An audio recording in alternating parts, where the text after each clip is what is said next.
C'est arrivé demain, It Happened Tomorrow, un film américain de 1944 de René Clair, scénario René Clair, Dudley Nichols, dans la distribution Dick Powell, Linda Darnell, Jack Oakie, Edgar Kennedy, Edward Brophy et George Cleveland. Le sujet: Dick Powell, ambitieux reporter travaillant à l'Evening News, rêve d'une gloire sans partage. Il voit son travail facilité par un revenant qui chaque soir lui donne les nouvelles du lendemain. Dick Powell est consacré comme le journaliste du moment. Il gagne l'estime de son rédacteur en chef, force le respect de ses confrères, mais parce qu'il possède toujours un coup d'avance, sombre peu à peu dans l'ennui. Mais voilà qu'un jour, les nouvelles du soir lui annoncent sa propre mort. Notre avis: René Clair, le grand réalisateur français de l'abstraction poétique, de la fantaisie cinématographique, réalisera durant sa période anglo-américaine 3 films de référence dans le genre de la comédie fantastique. En 1935, Fantôme à vendre, réalisé en Angleterre, Ma femme est une sorcière en 1942 à Hollywood et suivi en 1944 par C'est arrivé demain. Oui, ici, on est dans un sous-genre du cinéma fantastique qui va devenir très populaire, c'est la comédie fantastique, sous-genre d'ailleurs dont on peut attribuer la paternité à René Clair, puisque c'est lui le premier qui en 1935 va découvrir le filon avec Fantôme à vendre. Dans ce type de comédie fantastique, eh bien, c'est toujours à peu près le même canevas.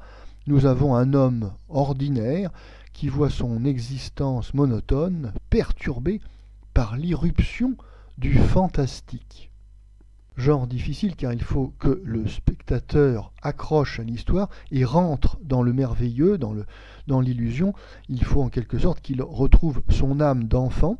Et ici, René Clair, très habilement, va faire une petite introduction dans le film où il indique, ouvrez les guillemets, « Vous ne croirez pas un mot de cette histoire, elle semble incroyable à tout le monde, sauf à moi, etc. etc. » Et le pari est gagné car René Clair fait réellement participer le spectateur à l'illusion, au rêve. Et on croit à cette histoire rocambolesque. Alors René Clair mêle un certain burlesque typiquement américain, un vaudeville plus classique, mais cette recette marche car la réalisation est très professionnelle, très habile. Il y a un découpage dynamique qui exprime une certaine course-poursuite entre les flashbacks du passé, le présent et le futur. Ce film n'est pas qu'une comédie pure, il y a également un brin de moralisme sur la vanité de la course sans fin à l'ambition.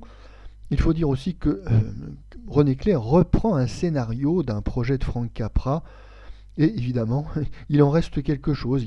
Il y a un certain moralisme à la manière de Capra, mais heureusement ramené à de justes proportions, car René Clair n'est pas un donneur de leçons comme Capra, c'est un amuseur, surtout c'est un grand poète, c'est un grand cinéaste, et comme il le dit lui-même, ouvrez les guillemets, je travaille pour le grand public, fermez les guillemets.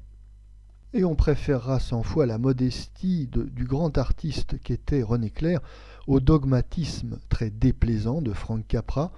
Frank Capra qui, devant le succès de ce type de comédie fantastique, va aborder le sujet en 1946 avec le film La vie est belle, où il reprend le truc de l'ange, du revenant, mais on préférera nettement C'est arrivé demain à La vie est belle.